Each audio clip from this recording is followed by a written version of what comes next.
24. 분노의 소작인. 장터에는 이른 아침부터 사람들이 모여들기 시작했다. 계엄군이 주둔하고 처음 서는 5일장이었다. 차일이 잇대어 처진 장터에는 국밥거리를 장만하거나 팥죽을 끓이느라 집힌 생솔가지 연기가 자욱하게 땅바닥을 기고 많은 사람들이 마음 놓고 떠들어대는 소리가 왁자하게 피어오르고 있었다. 왔다. 오늘은 장이 장맨길로 슬랑갑네. 여자가 팥죽에 넣을 새알심을 젠 손길로 만들며 싱글거렸다. 금매 말이시. 장기분이 요래보기가 얼매만이란가? 건어물 전을 펴고 있던 여자가 손길을 멈추며 말을 받았다. 꼬박 한 달이 안 넘었다고. 나 생각으로는 시험시 죽고 3년 만인 것 같으네. 나도 그런마. 요만 여서 숨통이 튀었은 게 다행이지. 더 발이 묶였더라면 우리 집은 새끼들 굶길 판이었구마. 어디 자네 집뿐요. 장바닥 훅고 사는 신세가 다 한탕이라지. 어쨌거나 그 군대 대장이 고마운 사람이요. 근게 말이시. 젊디나 젊은 사람이 어찌 그리 사람 사는 애려움을 알고 단속을 풀었는지 아유 속이 짚은 사람이요. 하몬 보기 좋은 떡이 묵기도 좋더라고. 인물이 허는게 허는 일도 요리 시원하제. 엄마 쌍엄댁은 언제 남정네 인물거정 다 봐놨더란가? 영 숭하네. 어메 말이 어째 코로코럼 꼬랑댕이를 요상실이 튼단가? 그 키 건정하게 큰 사람이 자기 키맨치로 긴 총을 미고 요 장터거리를 아침 저녁으로 오르락 내리락 커는디 봉사가 아닌다며야 어째 그 사람을 못 보겠어. 장흥댁 눈에는 명씨가 백혔단가? 금매 말이시. 나 눈에 명씨가 백히긴 백힌 모양이시. 자네 맹키로 인물이 그리 훤하게 배덜 않는 건 본께로. 엄마마 다 암수롱도 저 우뭉 떠는 것잠 보소해. 두 여자는 마주보며 소리내어 웃었다. 토벌 대장 오고 인물을 비해보소. 그 사람이 얼마나 훤하게 잘생겼는가. 어따 비할 띠가 따로 있지. 그 원생이 낯짝하고 비어서 이 읍내에 그만 못한 인물이 어디 있겠는가? 소록도 문딩이도 그보다면 낫을 것인게. 자네 말이 공자님 말씀이시. 인물로 친다면야 염상진이 당할 인물이 없제. 어메 장흥댁 누가 듣겄네 왜? 두 여자는 당황한 몸짓으로 주위를 살폈다. 그리고 굳어진 얼굴로 제각기 일손을 놀리기 시작했다. 335 모인 사람들의 화제는 거의가 계엄조처의 해제에 관해서였다. 사람들은 서로 앞질러 말을 하려고 다투었고 어느 대목에서는 다 함께 목청껏 웃어대고는 했다. 아침이 일러 거래가 거의 이루어지지 않고 있는 장터에 생기가 도는 것은 그다지 흔한 일이 아니었다. 이른 아침부터 술렁거리거나 부산스러운 활기는 명절 대목장에서나 볼 수 있는 일이었다. 지금 장터를 감돌고 있는 밝은 기운은 장사 경기에 대한 기대라기보다 그동안의 통제에서 벗어나게 된 해방감의 표현일 것이었다. 장터거리 초입에 자리 잡은 극장에서도 여느 때 없이 크게 노래를 틀어대고 있었다.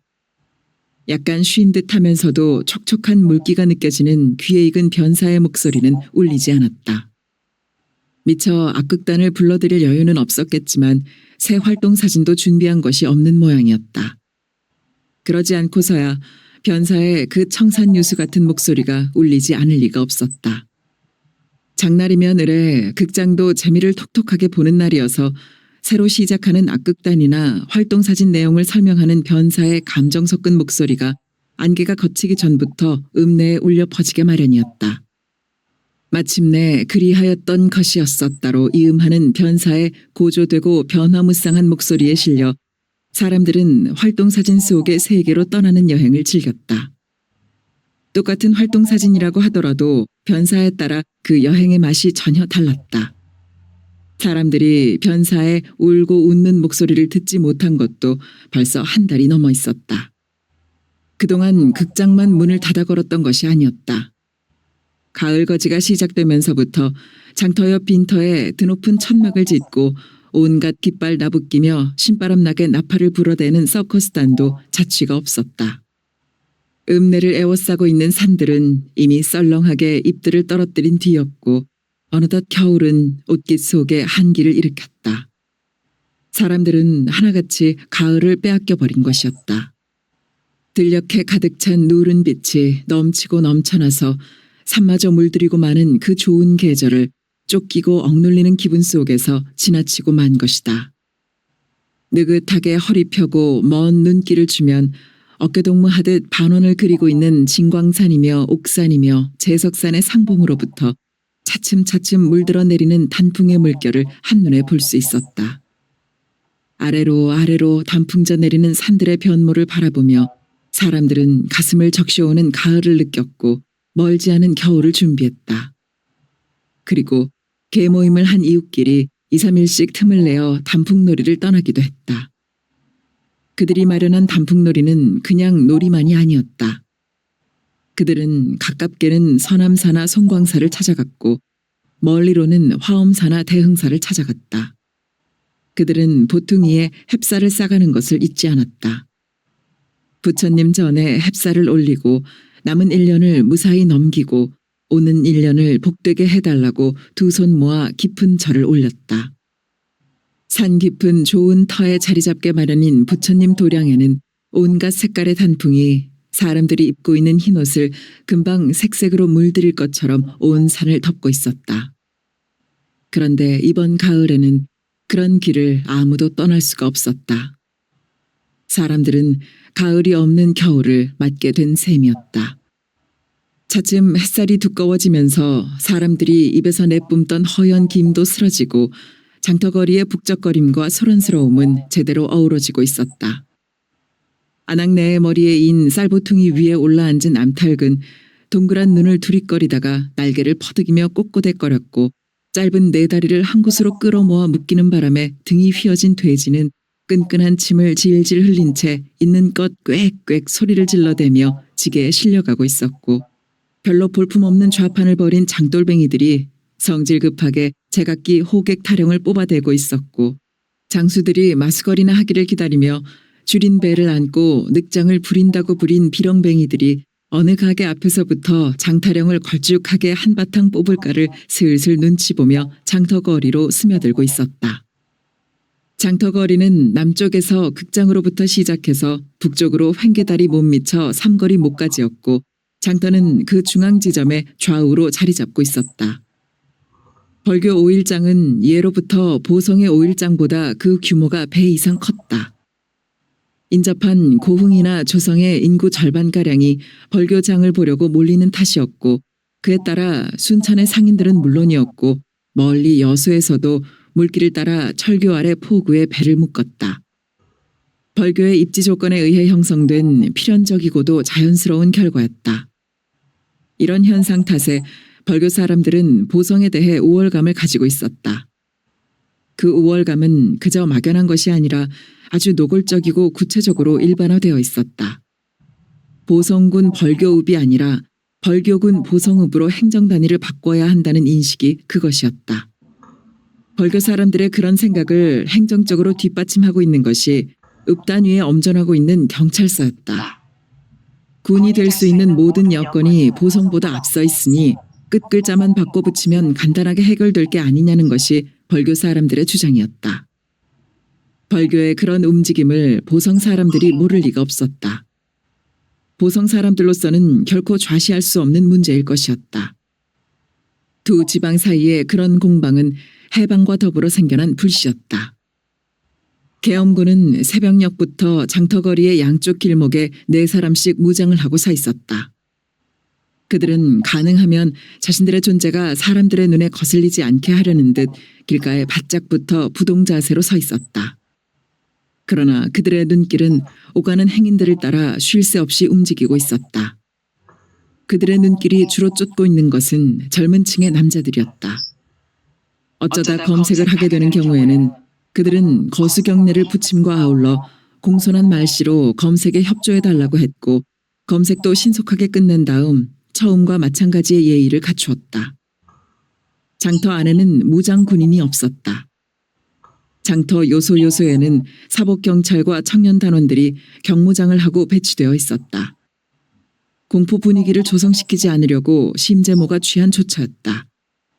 무장 군인들은 장터거리 양쪽에만 배치된 것이 아니었다. 소화다리, 역정과 차부, 칠동의 건널목, 나간 길목, 쇠머리 길목 등 외곽의 요소마다 배치되어 있었다.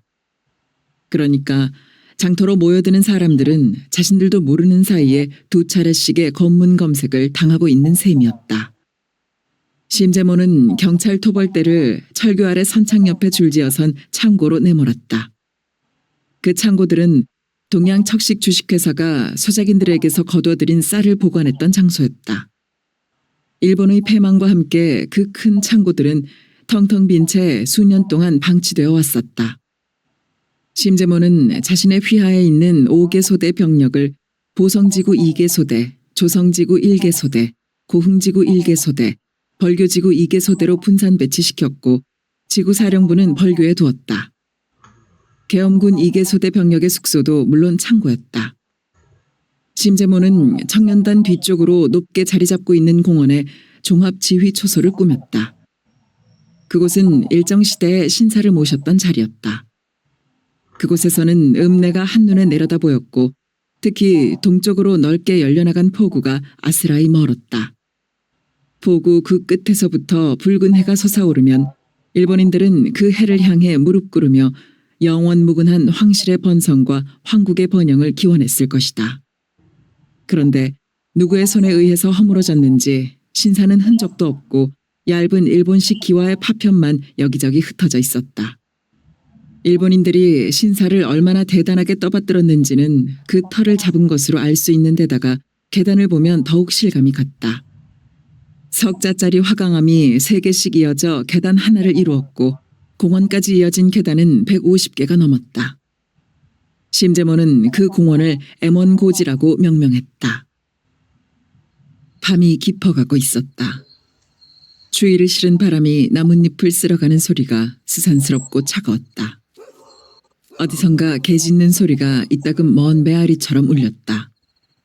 앙칼지거나 다급한 기운이 없는 그 소리는 겨울밤의 정적을 한층 더 깊게 만들고 있었다. 냉기가 가득한 바깥 기온과는 달리 방 안은 훈훈했다. 그 훈훈한 기운은 군부를 잘 떼서 그런 것만은 아닌 듯했다. 어슴푸레한 석유 등잔 불빛 아래서 두 남녀가 한창 내뿜고 있는 열기가 방 안에 출렁이고 있었다.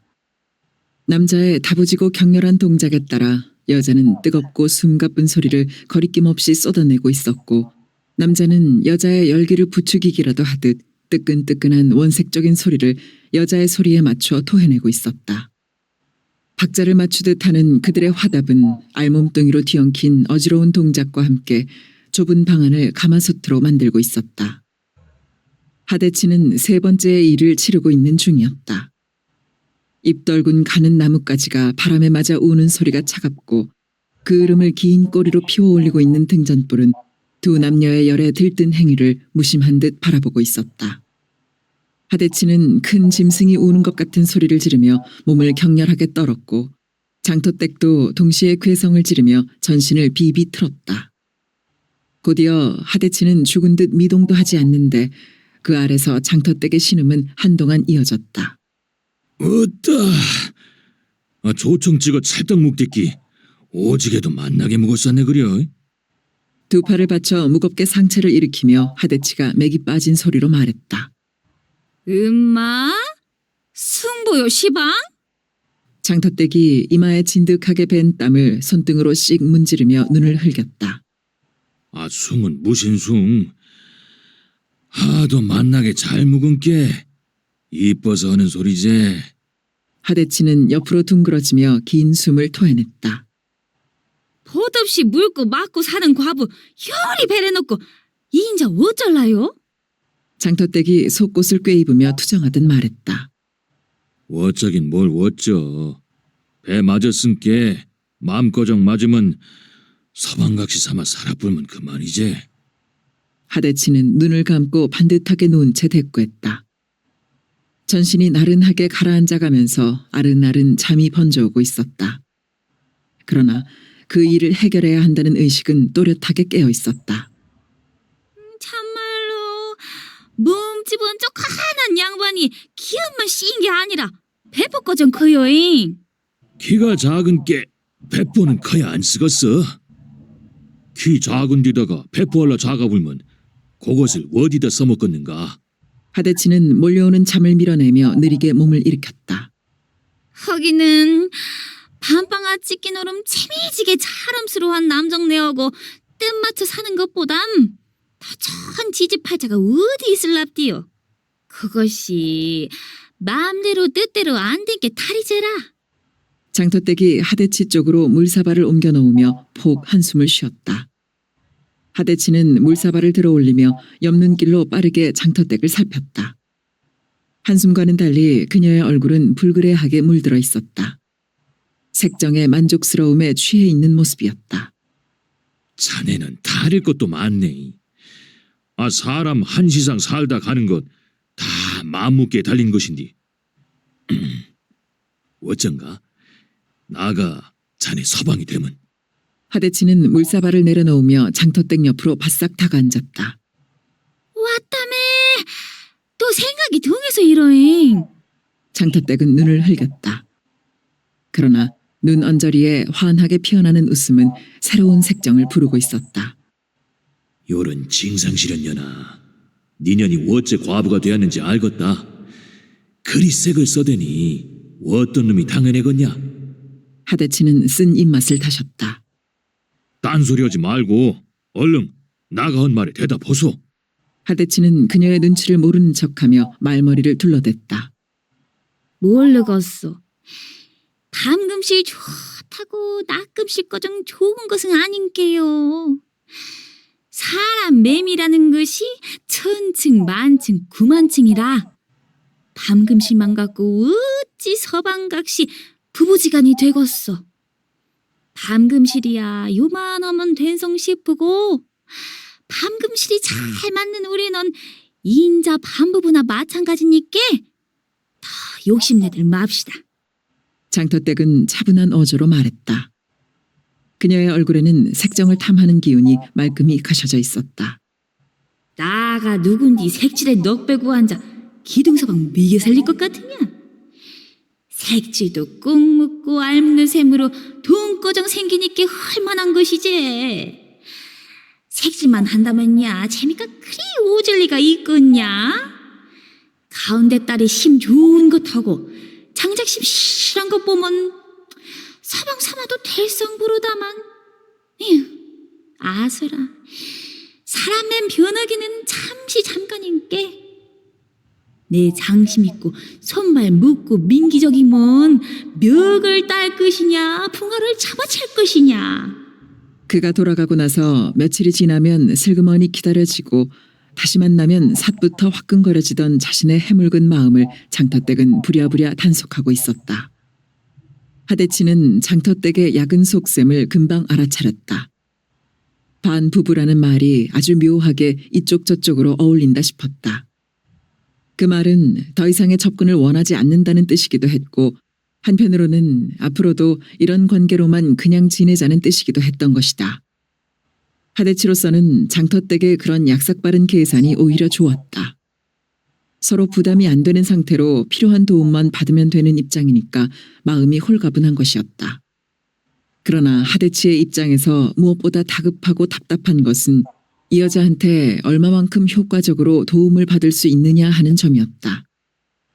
그 신뢰감이 전혀 저울질이 되지 않았다.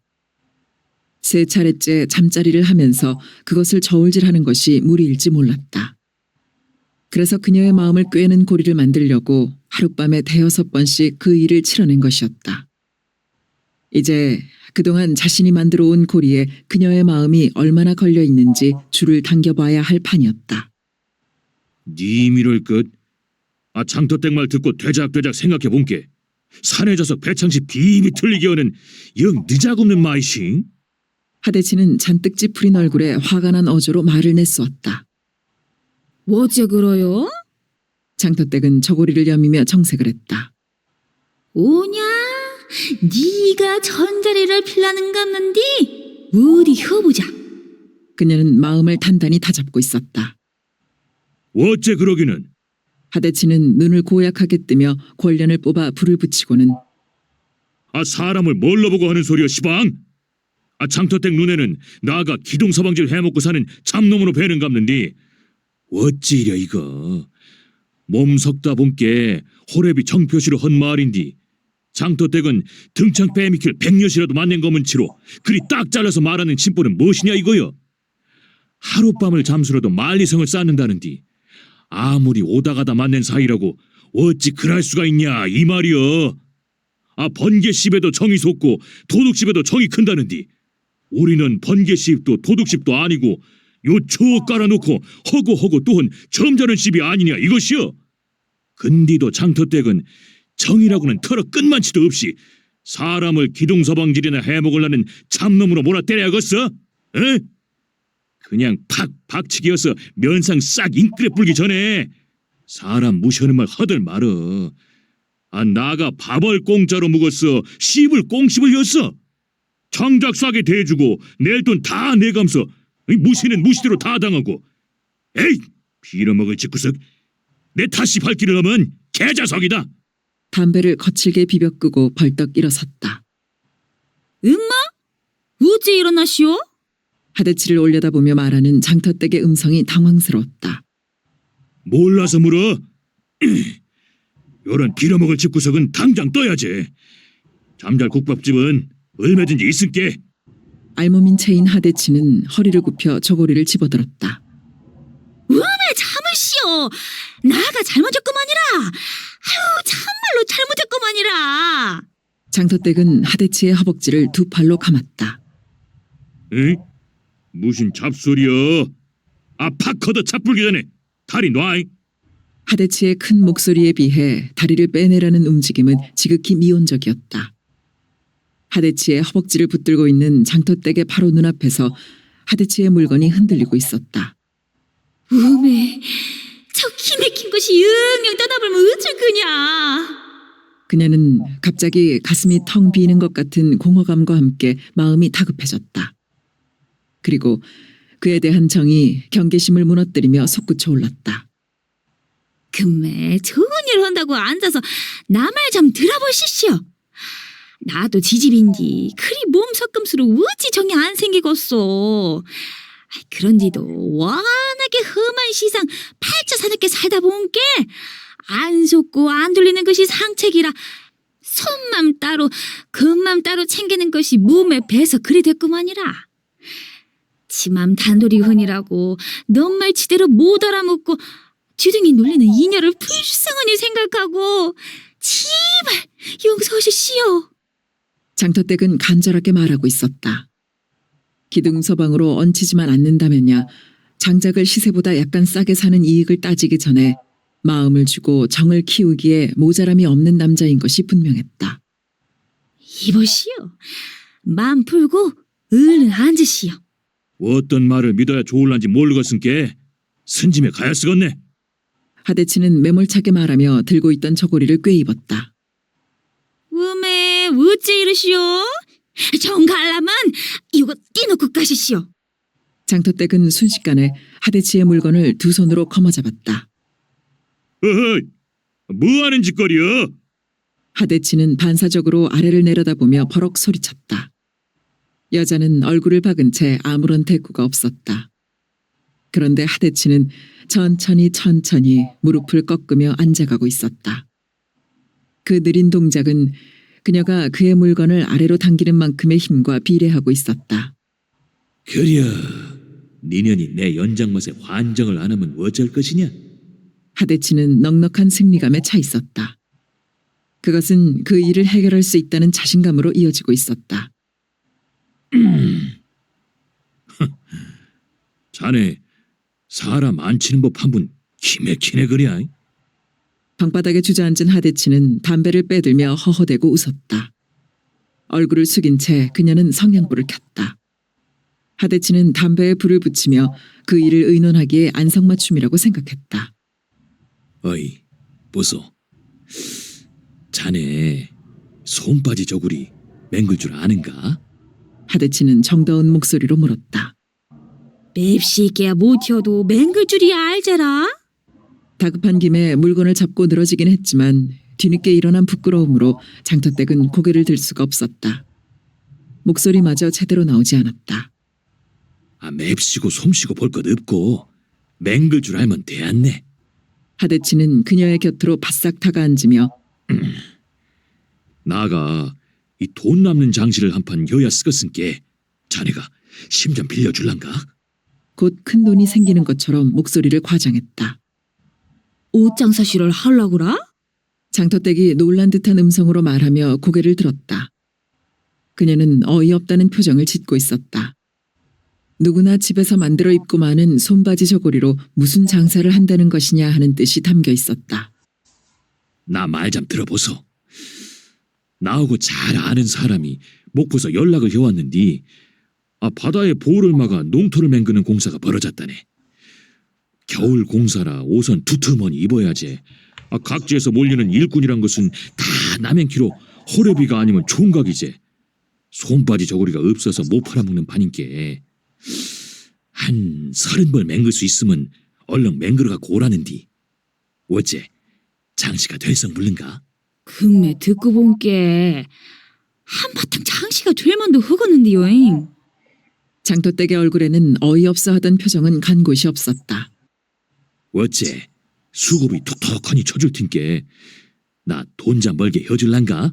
근데 말이요. 한두 벌도 아니고 30벌이나 되는 그 많은 것을 밭장시 해감수로 어느 세월에 다 맹글겄소. 어허, 큰께 자네 혼자 맹글어서 쓰겄는가? 시일이 촉박한께 자네는 한 벌만 맹글고 29벌은 29집에 풀어서 와짝 맹글어 불면 될 일 아니겠는가? 으따 맞소. 그리하면 되겠네. 장터댁은 손바닥까지 맞대리며 신이나 했다. 솜 사고 포모 끊고 29집 골라내고 장터댁이 해야 할 일이 태산인데 그 수급이 톡톡하니 쳐줄 것인께 말이지. 아까부터 수고비 했었는데 그 말 자꾸 들먹이면 나 일 안 맡겄어. 나가 돈에 환장한 년도 아니겠고. 장터댁이 토라지는 신용을 했다. 아이고 매 고맙네. 하대치는 그녀의 엉덩이를 다독거리며 그것이 며칠이나 걸릴란가? 넌지시 물었다. 넉넉 잡고 살이면 되겠제라? 이틀이면 딱 좋겠는디. 바느질이 조금 험해져서 그렇지 이틀이라고 못할 것 이깐니라? 일꾼 놈들이 입을 것인데 바느질이 험하면 어때요? 내일 아침부터 일 시작이시. 엄마 맨손으로 무슨 일을 시작해라. 저것 안 뵌가? 윗목에 버려진 듯이 놓인 조그만 보퉁이를 하대치가 턱으로 가리켰다. 저것은 점심 벤또라고 아니었어? 그것이 온맹글 돈이시. 참말로 생김새 맨치로 야물딱지기도 해요. 장터댁이 눈가에 끈적한 웃음을 피워내며 말꼬리에 진한 콧소리를 묻혔다. 한숨 붙여야 쓰겄네. 자네도 자세. 하대치는 요 위에 벌렁 들어누웠다. 지금으로서는 도저히 그녀의 요구를 들어줄 수가 없었다. 바람이 다른박질 치는 소리에 하대치는 마음을 보내고 있었다. 이제 겨울이 완연했다. 산생활이 어려운 고비로 접어들고 있었다. 정하섭 동무가 다녀갔다. 그가 떠나고 난 다음부터 대장 염상진의 얼굴에서 근심기가 사라졌다. 그 내용은 알 수 없는 일이지만 대장은 무언가 새로운 작전을 세우고 있는 눈치였다. 소옷을 장만하라는 명령을 내린 것도 겨울이 닥쳐서 그런 것만이 아니라 새로운 작전에 따른 계획인 것처럼 느껴졌다. 30벌의 옷을 만들 수 있게 소음과 포목이 상점에 비축되어 있을지 걱정이었다. 그것이 마련된다 하더라도 갑자기 물건이 팔려나가는데 의심을 살 염려가 있었고 29집에서 옷을 만드는 동안 의심을 받게 될 수도 있었다. 대장은 닷새 안으로 장만이 되면 좋겠다고 했다. 의심받기 쉽고 위험스러운 일을 닷새씩이나 끌 수는 없었다. 번개치듯 해치우는 것이 상책이라 싶었던 것이다. 내일 아침에 소음을 사고 포목을 끊는 것까지만 확인하면 일단 몸을 숨길 작정이었다. 이 일이 무사히 되고 안 되고는 이제 운수에 맡길 도리밖에 없었다. 하대치는 몸을 뒤척였다.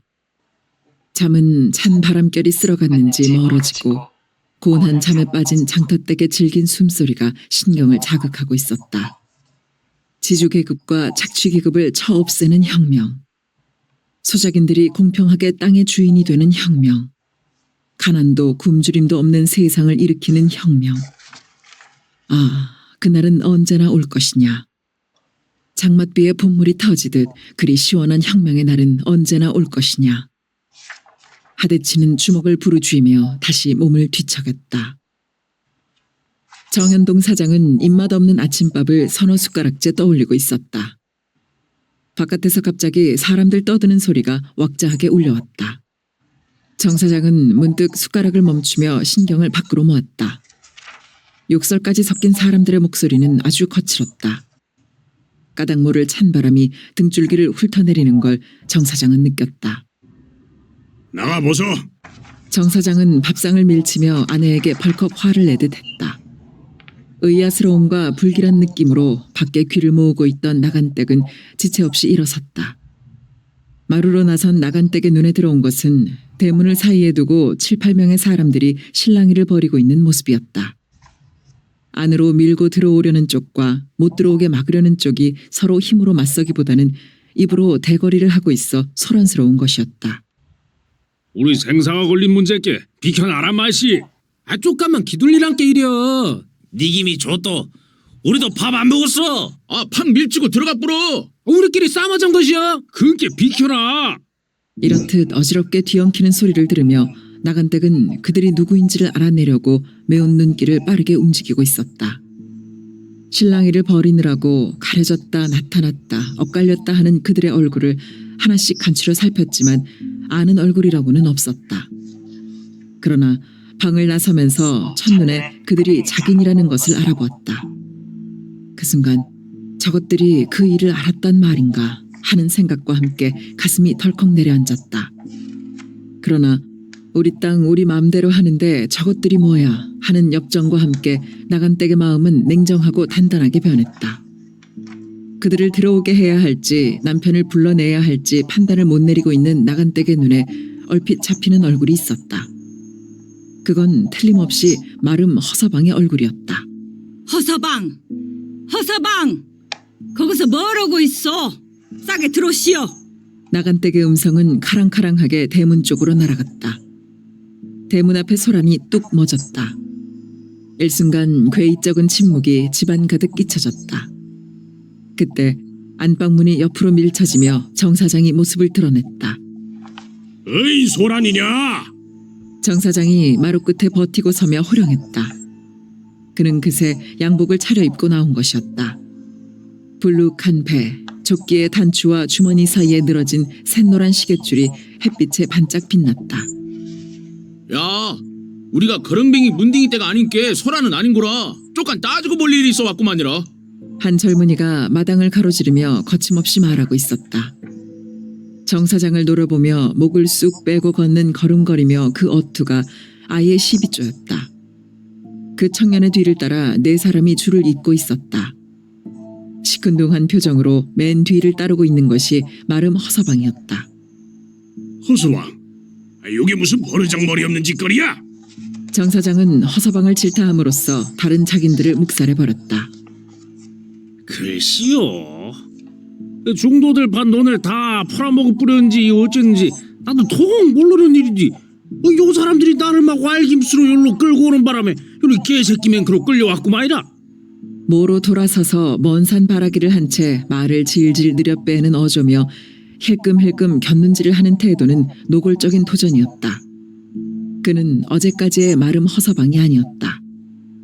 저것들이 어떻게 그 일을 알았단 말인가? 허서방 저놈 하는 짓은 또 뭐야? 정 사장의 머릿속은 한순간 갈팡질팡이었다. 이놈아! 감히 누구 앞에서 그따위로 버리장머리 없이구나! 정 사장은 발로 마룻장을 내리차며 고함을 질렀다. 에헤이, 인자 이놈저놈 허들마합시다. 나도 모르게 땅 싹 풀어치워 불고 피차간의 관계 깨끗머니 끌어뿐 거이 그쪽인데 나가 인자 뭐 묵자가 있다고 굽실굽실 하겠어. 나도 나이 뭘 많지 먹은 놈인께 말 조심하시오. 허서방은 허리춤에 두 손을 찌른 채 정 사장을 노려보고 있었다. 그 눈에는 증오가 타오르고 있었다. 아니 진짜. 정 사장은 삿대질을 하며 말을 더듬거렸고 웜해. 나간댁은 너무 당황하고 분해 안절부절을 못했다. 허서방 말 다였어? 한 남자가 거칠게 내쏘며 술도가 쪽에서 곧바로 허서방을 향해 내달았다. 나간댁의 친정동생 한갑수였다. 그려 어쩔겨. 허서방이 턱을 치켜들며 맞섰고 한갑수가 내달아온 기세 그대로 허서방의 멱살을 낚아챘다. 좋다. 잡은 짐에 늙은 삭신 패대기를 쳐버려라. 아까 앞장을 섰던 마삼수가 이빨 사이로 침을 찍 내깔기며 빈정거렸고 그려 깨구락지 떼찌기 떼끼 한번 해봐라. 못하는 것도 빙신인게. 김복동이가 맞장구를 쳤고 나 돈 안 들이고 존경하게 생겼네. 술살이 붙어서 그런가 기운 잠쓰게 생겨먹었구만. 노덕보가 비실비실 웃으며 화단가에 반쯤 눕혀진 모양새로 조르르 박힌 벽돌을 툭툭 차고 있었고 강동기는 팔짱을 낀 채 눈을 찡그려 붙이며 마리 담배만 빨아대고 있었다. 그들은 회정리 3구에 사는 자긴들이었다. 마삼수와 강동기는 20대 후반이었고 김복동과 노덕보는 30대 후반이었다.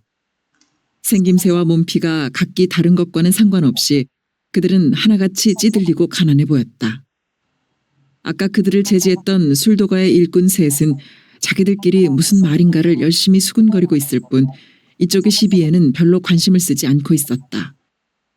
정 사장이 땅을 전부 처분해버렸다는 소식은 그들에게도 놀라움일 것이 분명했다. 그들은 직감적으로 정 사장 내의 신상 변동을 깨달음과 동시에 자연스럽고도 당연하게 술도가의 행방을 유추할 거였다. 화라 갑수야. 그 손 놔라. 어서. 정 사장은 처남을 만류했다. 이쪽에서 먼저 힘을 쓸 계제가 아니라고 판단했던 것이다. 정 사장은 서운상을 향해 끓어오르는 분노를 견딜 수가 없어 계속 이빨을 갈아붙였다. 잠금이 끝나기 전까지는 절대 비밀에 붙이자고 그렇게 단단히 약속을 하고서는 배신을 해버린 것이다. 허서방은 끝까지 내 편에 서서 바람막이 노릇을 해줘야 하는 건데 판이 일이 될 줄 알았더라면 허서방한테는 귀띔을 하는 것이었는데. 정 사장은 떼내진 후회를 씹고 있었다. 그러나 애당초 허서방의 존재 같은 것은 염두에도 두지 않았던 것이다. 타지로 떠나면서 그는 한 푼이라도 더 선하기에 잡는데 급급해 정계장 있었던 종료 5분 것이다. 전입니다. 정 사장은 내심으로 단단히 응전태세를 취하고 있었다. 기왕 다 드러난 것 강하게 밀어붙이자고 작정했다. 날파리 같은 것들, 쟤까지 것들이 날 뛰어봤자 어쩔 거야? 정 사장은 코웃음을 쳤다. 평캐 마름제 시켜준 은혜도 모르는 병망덕한 놈 같으니. 허서방의 멱살을 놓은 한갑수가 손바닥을 털며 돌아섰다. 가당찮다. 그리 은혜 베풀어서 마름알기를 쥐 존만지도 못하게 하는구나. 은혜 2부만 베풀었다가는 나는 똥통에 구데기만치도 못될 뻔이었구만. 허서방이 침을 내뱉었다. 저놈이 틀림없이 선동을 했구만. 정 사장은 그야말로 그의 배은 망덕에 괘씸함을 누를 길이 없었다. 그래, 내 땅 내가 알아서 처분했다. 건방지게 따지게 뭘 따지겠다는 게야? 정 사장은 아랫배에다 힘을 주며 목청을 돋우었다. 말 한 번 잘했어. 허나 술도가를 팔아먹을 것은 당신 마음대로 해도 될 일이겠지만 농토는 당신 마음대로 못 팔아먹는다. 그런 말이오. 마삼수가 삿대질을 하며 대들었다. 술도가를 팔아넘긴 사실까지 들통이 나고 있었다. 술도가의 일꾼들이 눈이 휘둥그레져 일제히 이쪽을 쳐다보았다. 정 사장은 또 서운상을 어금니 사이에 넣고 씹었다. 저 시건방진 놈! 내 땅 내가 처분하면서 니놈들 도장이라도 받아 허락을 맡을까? 어허! 듣기 거꾸로운 게 자꾸 내 땅 허덜마시오. 토지개혁인가 농지개혁인가가 시작되면 그 소유권이 우리한테 우선적으로 있으니까 우리도 그 땅의 반임자다 그 말이오. 유식한 줄 알았더만 나보다도 무식하여 해. 김복동의 말이었다. 금방지게 누구 맘대로 우선적이야 우선적이. 나라에서 맹그는 법이 그렇소. 마삼수가 버럭 소리질렀다. 법? 그래 법. 많이들 믿어라. 정 사장은 불룩한 배를 느릿느릿 쓸며 양쪽 입꼬리가 처지는 비웃음을 피워내고 있었다. 법이고 질서라는 것이야말로 돈과 힘의 편이라는 사실을 그는 확고부동하게 믿었다. 왜냐하면 법이나 질서라는 것은 언제 어느 때나 돈과 힘이 있는 사람들이 만들게 마련이었던 것이다. 베이런하고 안직 작금 전인께 계약을 봐줘. 그런 값이라면 예편에 고쟁이를 보라서라도 우리가 사겠소. 강동기가 팔짱을 풀며 앞으로 나섰다. 얼굴이 강단지게 생긴 그는 강동식의 사촌동생이었다. 가슴이 뜨끔해진 정 사장은 바짝 긴장했다. 서운상.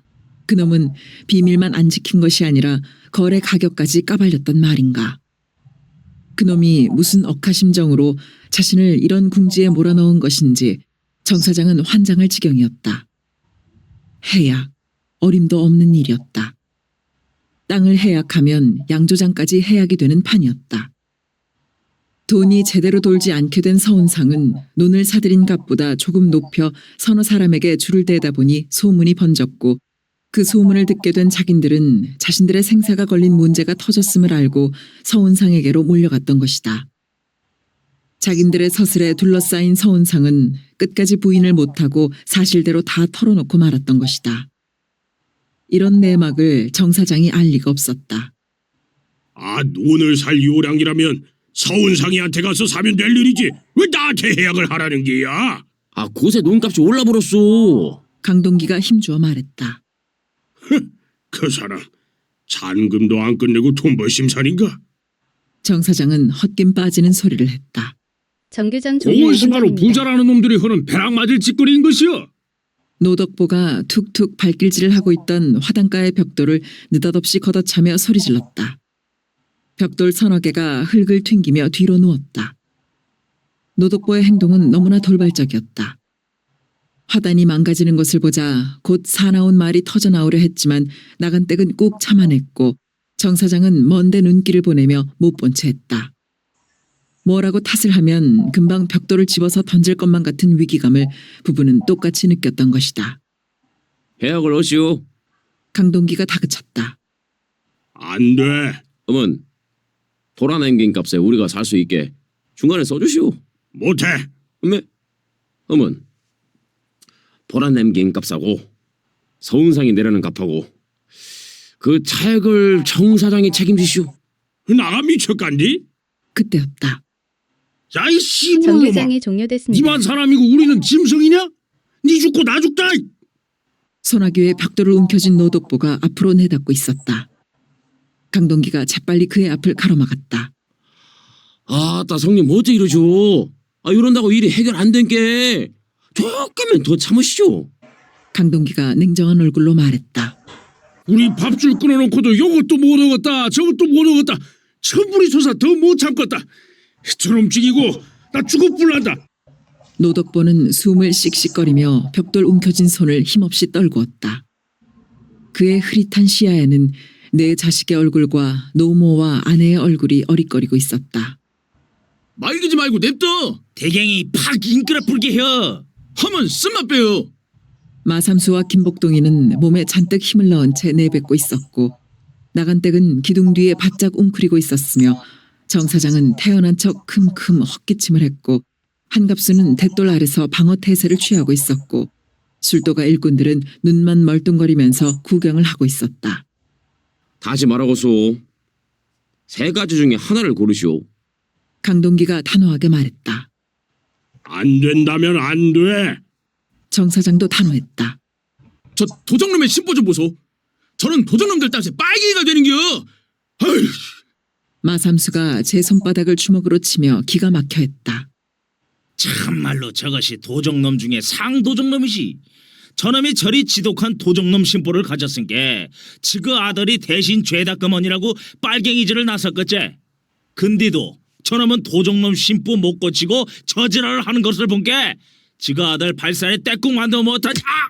느물느물 야유를 하고 있던 김복동이가 얼굴을 감싸며 비틀거렸다. 한갑수가 느닷없이 달려들어 김복동의 면상을 갈겼던 것이다. 김복동의 코에서 피가 흐르고 있었다. 뭐냐, 니놈이 사람을 쳤겠다. 작달막한 체구의 김복동이 이빨을 빠드득 갈아붙였다. 그는 코로 손을 옮기는가 싶더니 한갑수를 향해 팽 코를 풀었다. 핏방울이 사방으로 흩어졌다. 그 바람에 한갑수는 엉거주춤 뒤로 물러섰다. 그때를 놓치지 않고 김복동이는 한갑수의 가슴을 치받고 들어갔다. 이미 눈빛이 이상하게 변해 있던 마삼수, 노독보, 강동기도 맛 좋은 먹이라도 다투듯이 일제히 한갑수에게 달라붙었다. 마당은 삽시간에 난장판이 되었다. 저놈들이!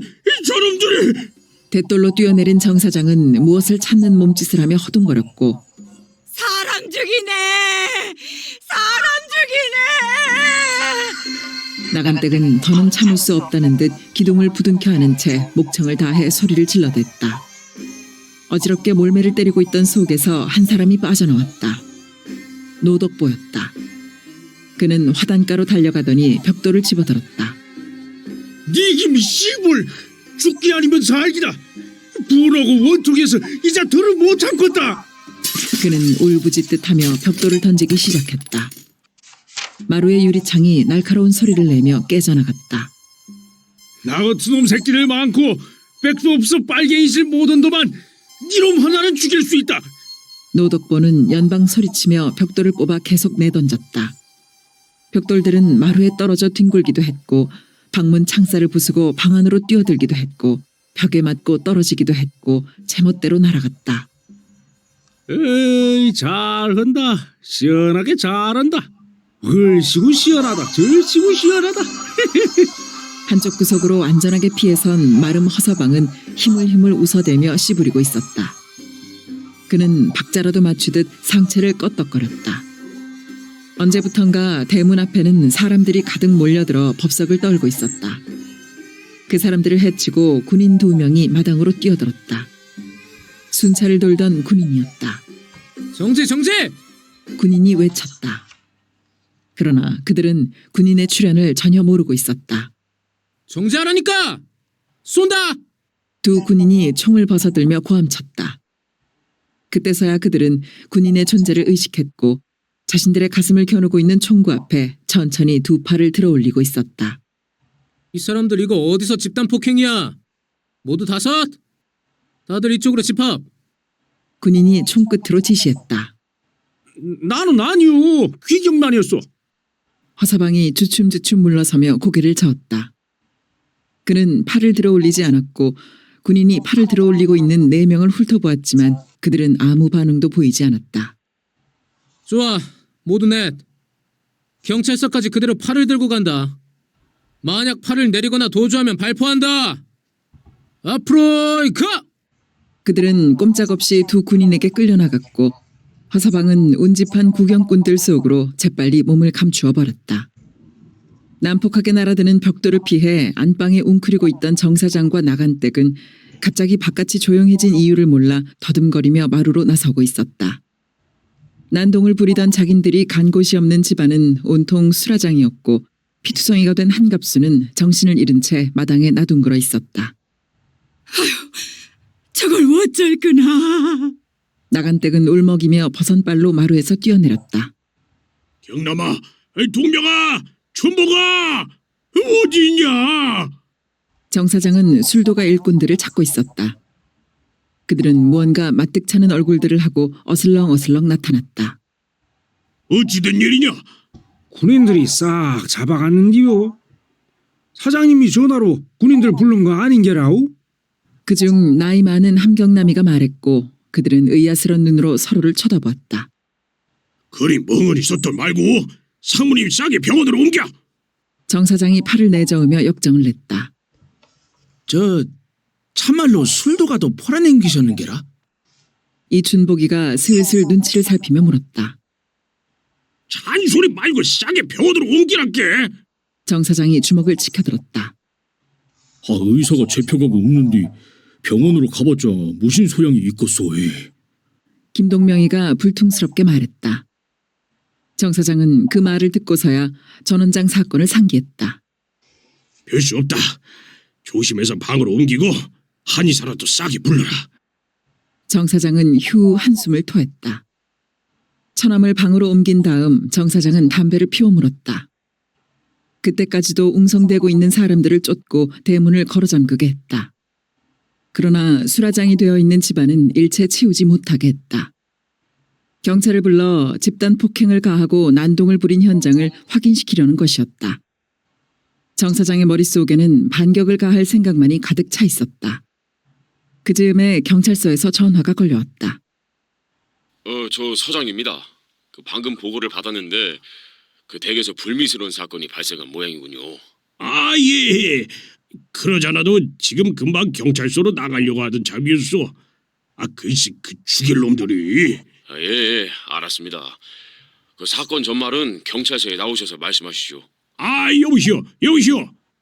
집단 폭행당한 사람의 상태와 난동 현장, 우리 집 피해 상황을 알아야 할 것이니 경찰에 좀 보내주시오. 정 사장의 어조는 꽤나 거칠었다. 경찰서장이 자신의 말허리를 잘라버려 감정이 꼬였던 것이다. 조금 전에 보냈으니 곧 도착할 겁니다. 알았어. 기다리고 있겠어. 전화를 끊고 나서도 정 사장의 기분은 언짢았다. 서장의 어투가 지극히 사무적인 데다가 자신을 그놈들과 동격으로 취급하는 느낌이었던 것이다. 곧 경찰이 피해 조사를 나오다 하니까 잘 보여주소. 나 경찰서에 나가네. 정 사장은 나간 댁에게 이르고 집을 나섰다. 집 앞에는 그때까지도 10명이 모여 무슨 말들인가를 하다가 정 사장이 나가자 우르르 한 옆으로 비켜섰다. 정 사장은 평소보다 더 거드름을 피우며 그들 옆을 지나쳤다. 모여선 사람들은 거만스런 정 사장의 뒷모습에다 불신에 찬 눈총들을 쏘고 있었다. 정 사장은 그 느닷없이 당한 행패와 난동이 꿈만 같았지만 한편으로는 알턴 이빨 뽑아버린 것처럼 후련하기도 했다. 앞으로는 더 마음 졸이거나 신경 쓸 필요가 없게 된 것이었다. 이제는 잔금 챙길 일만 남은 셈이었다. 처남이 얼마나 다쳤는지 걱정이었지만 그놈들한테 치료비를 물리는 것은 물론 집단 폭행죄로 콩밥을 먹여 상껏들의 버르장머리를 고치고 훼손된 체면을 말끔히 회복하리라고 작심했다. 경찰서에서 정 사장을 기다리고 있는 것은 서장이 아니라 계엄 사령관이었다. 본 사건을 중대시하는 데는 두 가지 이유가 있습니다. 첫째는 본대가 주둔하고 첫 번째로 발생한 대형 집단 사건이며, 둘째는 단순한 개인 감정으로 유발된 사건이 아니라 토지 문제로 야기된 사건이라는 점입니다. 움직일 줄 모르는 석고상처럼 책상에 똑바로 앉은 심재모의 첫마디였다. 정 사장은 자신이 앉아있는 위치부터가 마음에 들지 않았다. 책상 정면에 의자 하나를 달랑 놓고 사람을 앉힌 데다가 새파랗게 젊은 것의 태도가 꼭 범인을 취조하듯 해서 심기가 비꼬이고 있었다. 벌교바닥에서 일정 때부터 여태까지 이런 불쾌한 취급을 받아본 적이 없었던 것이다.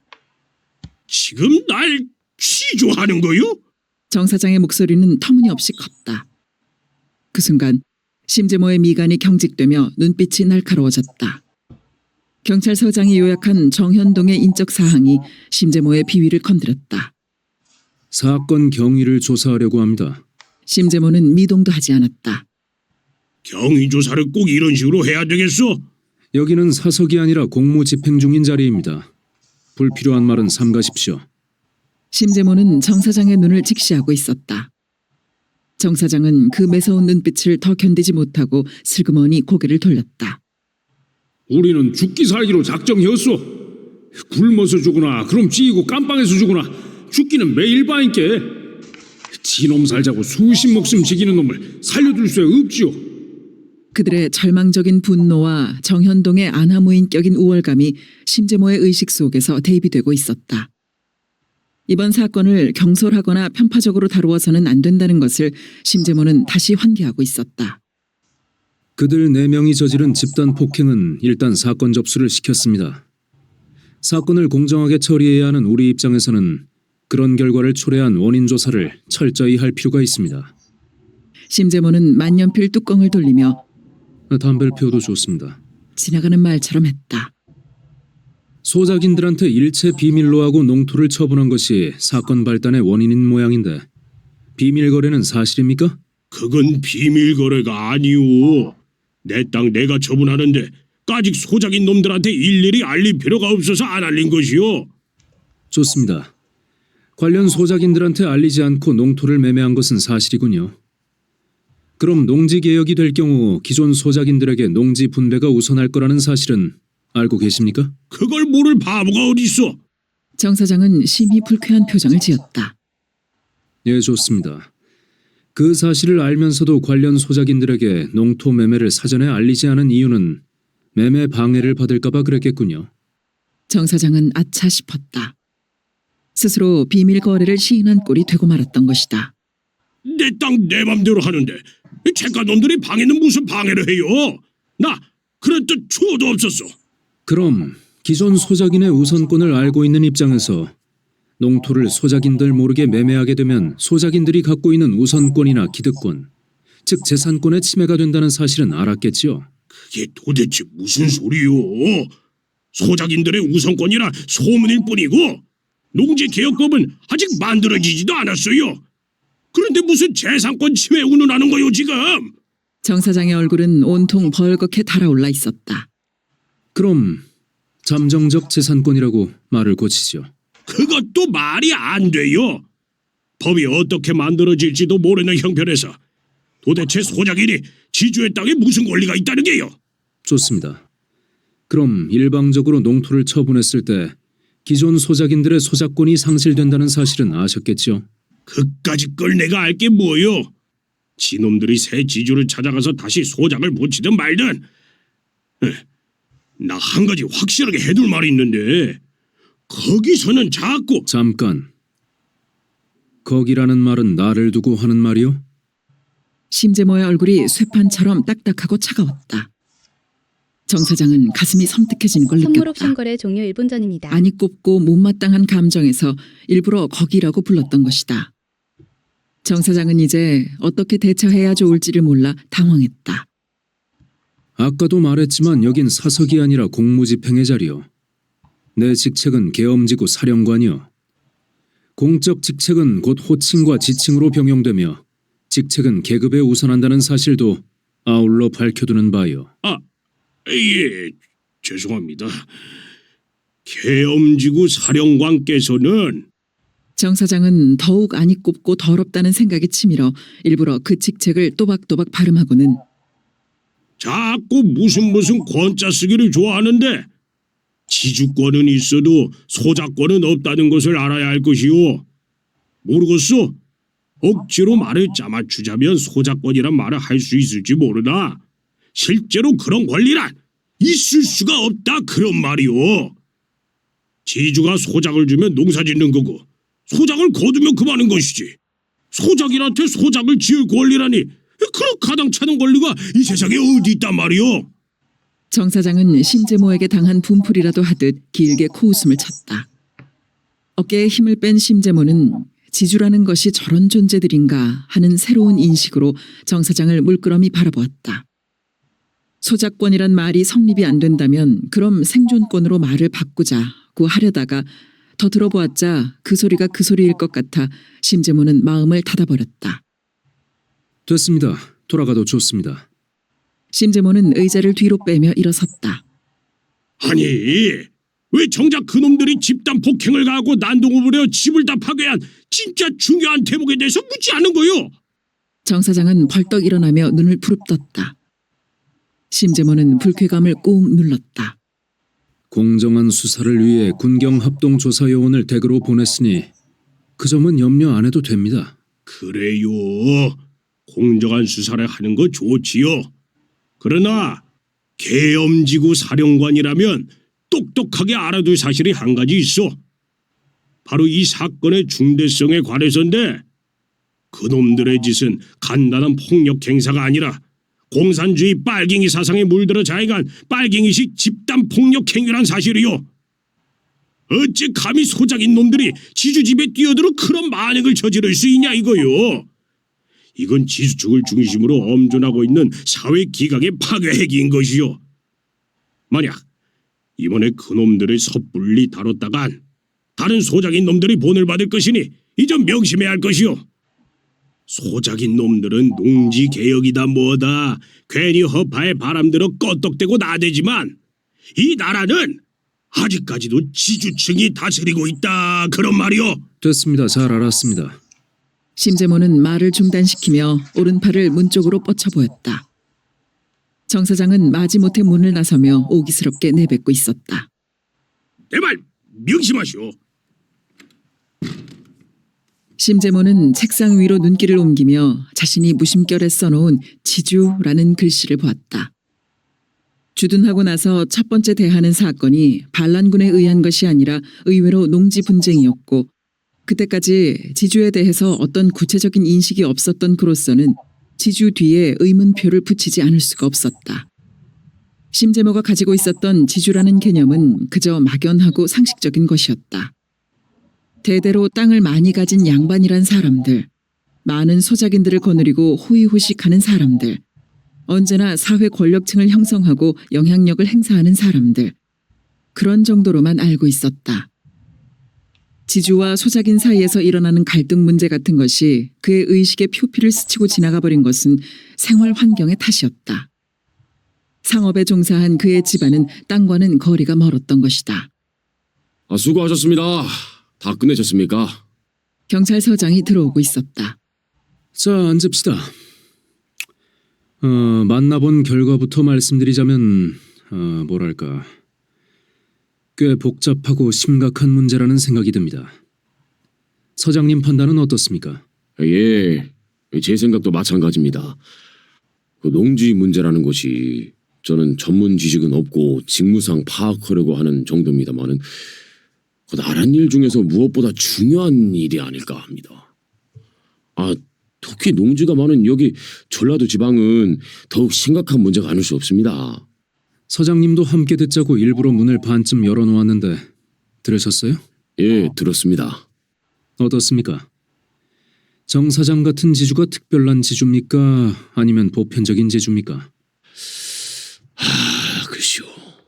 보편적이라고 봐야겠죠. 내 생각도 마찬가지입니다. 문제는 거기에 있습니다. 지주들이 그런 사고방식을 가지고 있으면 앞으로 이런 사태는 계속 일어날 것이고 또 공산주의자들의 지하책동은 그런 불만 요인을 이용하고 이건 사회 분열 요인을 완전하게 갖추고 있는 셈입니다. 그런 셈이죠. 이번 사건을 단순한 집단 폭행이나 기물 파손으로 처리할 수 없는 건 이미 양쪽 증언을 들으셨다시피 그 원인이 악질적인 데 있는 것이 아니라 최소한의 생존권 박탈에서부터 기인된 것입니다. 우리는 이 점을 중요시해야 하지 않을까 생각합니다. 서장님 생각은 어떻습니까? 그건 공정한 판단입니다. 그러나 경찰서장은 심재모를 빤히 쳐다보다가 눈길을 잠시 내리깔더니 다시 쳐다보면서 그 오해 없이 들어주시길 바랍니다. 아까 정 사장의 말에도 그런 의미가 포함되어 있었습니다만은 이번 사건을 읍내 지주들이 아마 주시하게 될 겁니다. 절대로 그들을 의식하거나 편들거나 하라는 그런 뜻이 아니고 공정을 기해 처리하되 그들과 마찰이 일어나지 않게 하시라는 겁니다. 아시다시피 그들은 현실 세력이고 머리를 짜내면 마찰을 피해가는 방법이 있을 겁니다. 무슨 말씀인지 알겠습니다. 서장님이 나를 좀 도와주십시오. 예, 힘 닿는 데까지 노력하겠습니다. 심재모는 서장에게 담뱃값을 내밀며 이번 기회에 농지 문제 전반에 걸쳐 구체적인 파악을 해야 되겠다고 생각했다. 25. 농민, 그 사무치는 서름. 가랑비가 내리고 있었다. 땅이 촉촉하게 젖을 만큼 하염없이 내리는 새우였다. 하늘이 낮았다. 재석산 중턱이 묻히고 선수머리까지의 폭우가 반나마 가릴 정도로 하늘은 무겁게 내려앉아 있었다. 큰 비라도 쏟아낼 것처럼 험상궂어 보였다. 바람기는 없었다. 어디서 행보를 시작했는지 모를 가랑잎들이 갈 길을 멈춘 채 함초롬히 몸을 적시고 있었다. 그러나 기온은 싸늘했다. 냉기 서린 실비에 읍내가 스산하게 젖고 있었다. 길거리에는 행인이 드물었다.